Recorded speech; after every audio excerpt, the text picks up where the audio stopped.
বিএনপির যিনি প্রথম ছিলেন প্রধানমন্ত্রী ছিলেন শাহ আজিজুর রহমান, তিনি কিন্তু ৭১-এর ঘটনায় ২ বছর জেল খেটেছিলেন। সেই সময় মন্ত্রিপরিষদে নেয়া মশিউর রহমান জাদু মিয়া প্রভাবশালী নেতা ছিলেন, তিনি ৫ বছর জেল খেটেছিলেন। এখন যদি নতুন করে আপনি এই কথাগুলো তোলেন, লাখ লাখ মানুষ হত্যা, নারীদের সম্ভ্রম লুণ্ঠন, ৯১ সালে যখন জামাতের সাপোর্ট নিয়ে আপনারা ক্ষমতায় গেলেন তখন খেয়াল ছিল না? জামাতকে যখন ডিফেন্ড করলেন তখন খেয়াল ছিল না? ২০০১ সালে যখন জোট সরকার মন্ত্রিসভা গঠন করলো তখন মন্ত্রী দিলেন, তখন খেয়াল ছিল না?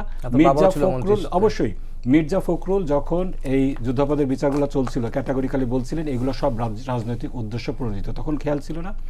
আমি যেটা বলতে চাই এটা পলিটিক্যালি যে আপার হ্যান্ড ওনারা নিতে চাচ্ছেন, এই পলিটিক্যাল ন্যারেটিভটাকে কিন্তু জনগণ, ছাত্র জনতা ২৪শে জুলাই লাল কার্ড দেখিয়েছে।